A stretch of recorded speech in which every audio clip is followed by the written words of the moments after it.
नवादा जिले के वारसलीगंज विधानसभा सीट पर इस बार भूमिहार बनाम कुर्मी के बीच लड़ाई होने की संभावना है। अशोक महतो का ताल ठोकना भारतीय जनता पार्टी के लिए किला बचाना एक बड़ा संकट के तौर पर देखा जा रहा है। आगे बातचीत करेंगे, लेकिन उससे पहले नमस्कार।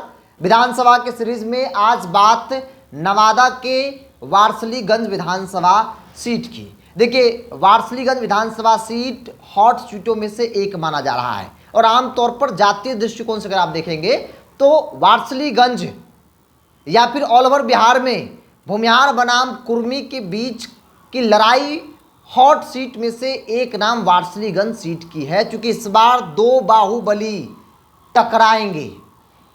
वारसलीगंज का जातीय समीकरण, वहाँ परिस्थिति क्या बन रही है, दावेदारों की बात इस वीडियो में करेंगे। लेकिन उससे पहले एक बार वहां के विगत चुनावी परिणामों पर नजर डाल लेते हैं। देखिए, वारसलीगंज 2020 की बात कर ली जाए तो 2020 में अरुणा देवी भारतीय जनता पार्टी की उम्मीदवार थी।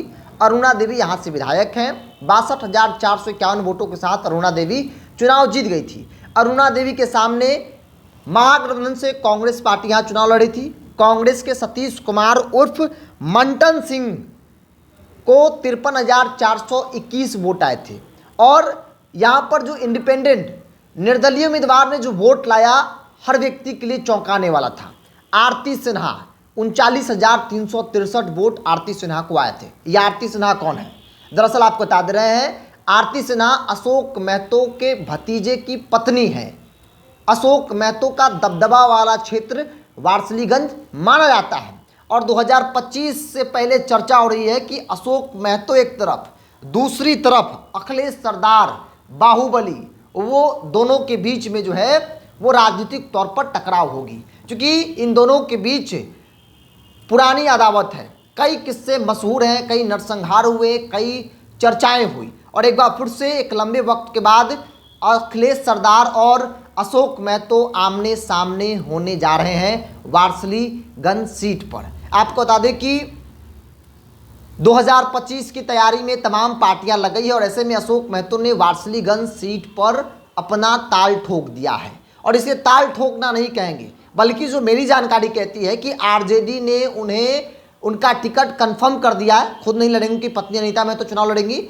अनीता महतो का टिकट कंफर्म कर दिया है, बस आधिकारिक तौर पर ऐलान होना बाकी है। क्योंकि जिस समाज से अशोक महतो आते हैं, कुर्मी, उनकी पत्नी धानुक समाज से, उस वोट बैंक पर लालू प्रसाद यादव की नज़र है। लालू यादव को लेकर चर्चा राजनीतिक तौर पर खूब हो रही है। कहा जा रहा है, राजनीति को जानने समझने वाले, चाहे वो पत्रकार हो, नेता हो, इस बात को मान रहे हैं कि 2025 में जो विधानसभा का चुनाव, जो टिकट बंटवारा होगा महागठबंधन का, खासतौर पर आरजेडी का, लालू प्रसाद यादव की रणनीति है कि कई यादवों का टिकट कटेगा और एनडीए का जो कैडर है उसके हिसाब से टिकट बांटा जाएगा। भाजपा के बनिया को तोड़ने के लिए बनिया को टिकट दिया जाएगा। नीतीश कुमार के लव कुश समीकरण को तोड़ने के लिए लव कुश समीकरण के हिसाब से उम्मीदवार उतारे जाएंगे। और ऐसे में अशोक महतो के जरिए मुंगेर लोकसभा का जो परिणाम आया, लोगों को ऐसा उम्मीद नहीं था कि ललन सिंह जैसे नेता इतने कम वोटों से चुनाव जीतेंगे, क्योंकि कारण था कि भाई अशोक महतो की पत्नी चुनाव लड़ रही थी और कुर्मी धानु वोट बैंक पे सीधी सिंधमारी अशोक महतो ने किया। और इसीलिए कहा जा रहा है कि 25 में वारसलीगंज से अशोक महतो की पत्नी का टिकट कंफर्म जो है माना जा रहा है। अब जरा सा जातीय समीकरण को आप देख लीजिए। वारसलीगंज का जातीय समीकरण कहता है कि यहाँ पे भूमिहार बहुत अग्रेसिव है, चूंकि भूमिहारों की बड़ी आबादी है और भूमिहार अकेले नहीं है बड़ी आबादी में। बड़ी आबादी वाला अकेले भूमिहार जात नहीं है, बल्कि यहाँ पे कुर्मी भी उतना ही एग्रेसिव है जितना कि भूमिहार है। कुर्मी की भी बड़ी आबादी है, यादव भी है, मुसलमान भी हैं, पासवान रविदास भी हैं।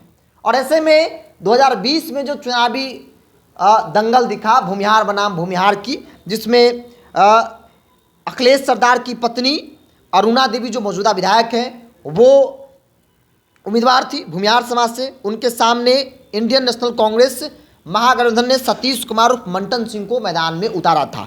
निर्दलीय अशोक महतो के भतीजे की पत्नी आरती सिन्हा 39,000 वोट लाती है। मतलब कि अशोक महतो का प्रभाव वाला वोट जो है उनके भतीजे की पत्नी को मिल जाता है। इस बार अशोक महतो की पत्नी जो है खुद चुनाव लड़ेगी। अब जरा 2015 के चुनाव परिणाम को देख लीजिए। अरुणा देवी उम्मीदवार बनी, 85,912 वोट उनको आया था।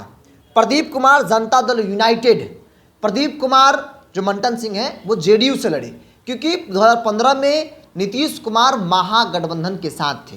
हालांकि बावजूद भी नीतीश कुमार की पार्टी वहां पर चुनाव हार गई, जबकि कुर्मी की वहां पर बड़ी आबादी है। लेकिन कहा जाता है कि भाई अखिलेश सरदार का दबदबा भी उस क्षेत्र में है, और इसलिए 2015 में एनडीए में नीतीश कुमार नहीं थे, बावजूद भी वो चुनाव जीत गए। वही 85,000 वोट उनको आया।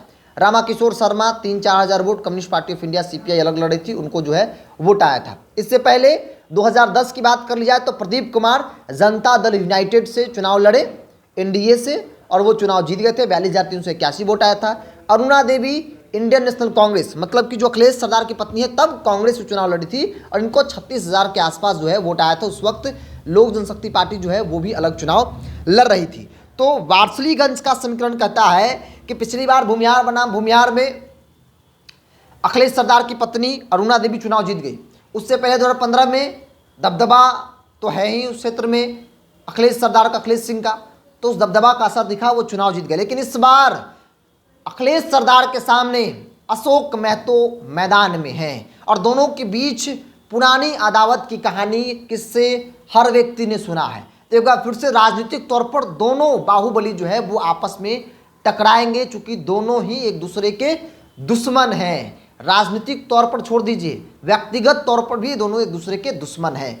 तो वारसलीगंज का जो चुनाव है, राजनीतिक तौर पर जो राजनीति को समझते हैं, वारसलीगंज को समझते हैं, उनका मानना है कि अगरा बनाम पिछड़ा का भी होने का संभावना दिख रहा है। चूंकि एक तरफ भूमिहार होगा, दूसरी तरफ कुर्मी, अशोक महतो उनकी पत्नी धानुक सभा से आते हैं, तो इसमें अगरा पिछड़ा, क्योंकि एक समय में जब अशोक महतो की तूती बोलती थी तब भी वही सीन था, और आज की तारीख में राजनीतिक तौर पर अशोक महतो जब एक्टिव हुए हैं तब भी वही परिस्थिति बनने का शंका जो है वो देखने को मिल रहा है। अशोक महतो ने ताल ठोक दिया है, उन्होंने कह दिया है कि भाई वारसलीगंज से लड़ेंगे, मेरी पत्नी वहाँ से चुनाव लड़ेगी, क्योंकि हम वही के हैं। ऐसे में पहले चर्चा थी मोकामा की, लेकिन अब कहा जा रहा है कि वारसलीगंज में वो डटे हैं, वारसलीगंज में लगे हुए हैं, चूंकि वहाँ के वो लोकल हैं, और ऐसे में उनके प्रभाव का एक बड़ा वोट बैंक वहाँ पर माना जाता है। और यही कारण है कि निर्दलीय लड़ने के बावजूद भी आरती देवी जो है तकरीबन 40,000 वोट लाती हैं।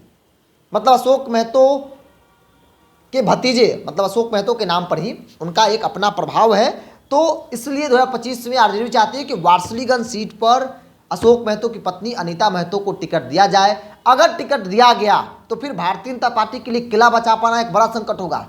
आमतौर पे कहा जा रहा है कि 12 बजे से पहले अशोक महतो की पत्नी चुनाव जीत जाएंगी, जो जातीय समीकरण दिख रहा है। कुर्मी अग्रेसिव है, ऐसे में अशोक महतो मैदान में होंगी, उनकी पत्नी होंगी, तो जाहिर तौर पर गोलबंदी होगी। यादव है, मुसलमान है, तो फिर एक मजबूत समीकरण वारसलीगंज में देखने को मिल रहा है। अशोक महतो और अखिलेश सरदार के बीच में टक्कर होगी, और पलड़ा जो है वो अशोक महतो का भारी जो है वो दिख रहा है।